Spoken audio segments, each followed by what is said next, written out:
मैं तुम्हें समझा रहा हूं कि केवल शरीर मरते हैं, आत्मा नहीं मरती। इसलिए तुम शरीर का मोह त्याग दो, उनकी मृत्यु का शोक त्याग दो, परंतु तुम्हारा मन उस सत्य को मानना नहीं चाहता। तुम ठीक कहते हो केशव, मैं तुम्हारी बात समझता तो हूं, परंतु मेरा मन उसे ग्रहण क्यों नहीं कर रहा? इसका कारण क्या है? इसका कारण है वो जंजीर जो तुम्हारे मन ने अपने ही गिर्द लपेट रखी है। कौन सी जंजीर? रिश्तेदारी की जंजीर, ये नातेदारी का मोह कि ये मेरा भाई है, ये मेरा मामा है, ये मेरा ससुर है, ये पितामह है।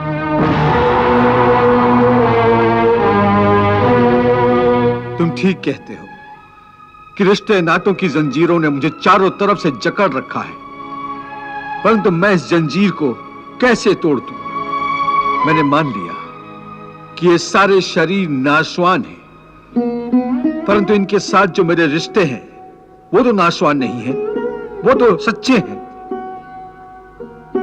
भीष्म मेरे पितामह हैं, अभिमन्यु मेरा पुत्र है, महाबली भीम मेरा सहोदर भाई है। ये रिश्ते तो सच्चे हैं। भले इन सब के शरीर मर जाएंगे, परंतु इन सब के साथ जो मेरे रिश्ते हैं वो तो नहीं मरेंगे।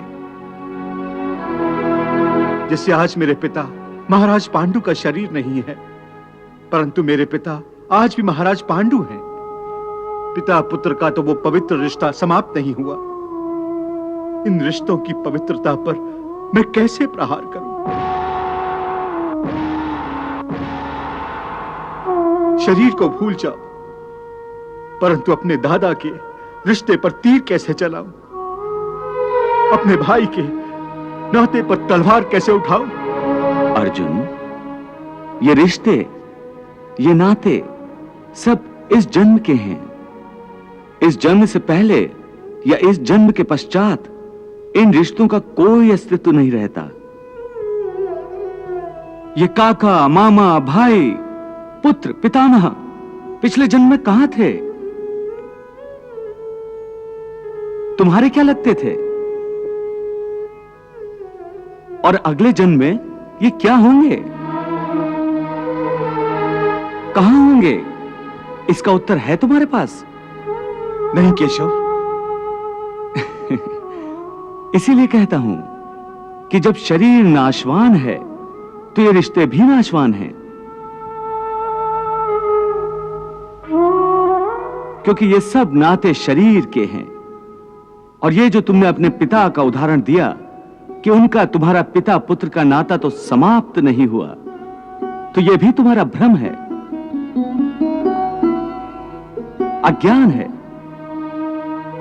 केवल तुम्हारे मन में अभी तक वो रिश्ता जीवित है, क्योंकि तुम अभी तक उसी जन्म में हो, परंतु तुम्हारे पिताश्री इस समय जिस योनि में भी होंगे, उनके लिए वो रिश्ता समाप्त हो चुका है। पिता की बात छोड़ो, अपनी बात करो। पिछले जन्म में जब तुम्हारी मृत्यु हुई होगी, उस समय तुम्हारे सब संबंधी रिश्तेदार रोए होंगे। तुम्हारी पत्नी ने, तुम्हारे पुत्रों ने बहुत विलाप किया होगा, परंतु आज इस जन्म में तुम्हें याद भी नहीं कि किस किस ने तुम्हारी मृत्यु पर विलाप किया था। आज तुम्हारे लिए उनका या उनके रोने धोने का कोई मोल नहीं। इसलिए समझा रहा हूं कि ना किसी के मरने का शोक करो, ना किसी के साथ नाता टूटने का दुख मानो। वैसे भी मेरी माया इतनी प्रबल है अर्जुन, कि जिन्हें तू समझता है कि तेरी मृत्यु के बाद शोक करेंगे, सारा जीवन रोते रहेंगे, वो भी असत्य है। मेरी माया के प्रभाव से थोड़े ही दिनों के बाद उन रोने वालों को तू फिर हंसता खेलता देखेगा। मित्र 4 दिन रोता है, भाई 10 दिन रोता है, पत्नी उससे अधिक रोती है, माता सबसे अधिक समय तक रोती है, परंतु सबके आंसू धीरे धीरे सूख जाते हैं और उन आंखों में फिर से नए नए सपनों की रोशनी चमकने लगती है। क्या तुम बता सकते हो कि पिछले जन्म में तुम्हारे किस रिश्तेदार ने तुम्हारे लिए कितना विलाप किया था? नहीं केशव, ये मैं कैसे बता सकता हूं? मुझे तो ये तक याद नहीं कि वो कौन थे। बस जिस तरह तुम अपने पिछले जन्म को भूल गए हो, उसी तरह तुम अपने इस जन्म को भी भूल जाओगे। इस जन्म के रिश्तों का अर्थ तुम्हारे आने वाले जन्म में कुछ भी नहीं रह जाएगा। आज अभिमन्यु को तुम अपना पुत्र समझ रहे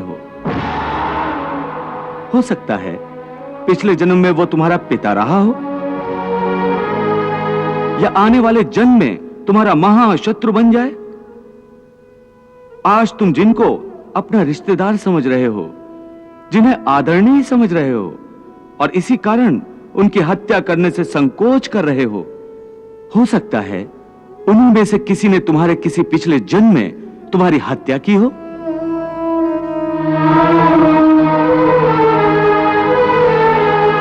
या तुम ही अगले जन्म में उनकी हत्या कर दो।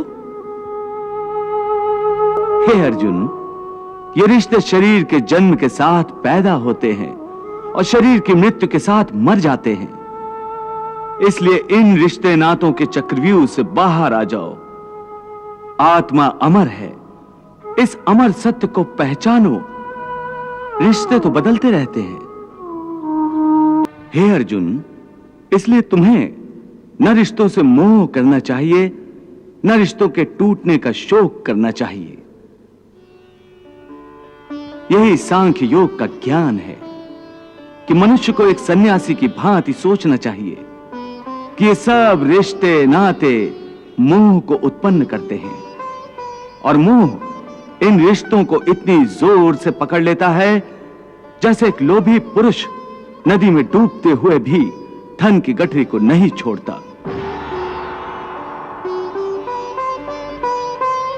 और आखिर में उसी गठरी के बोझ से खुद भी डूब जाता है।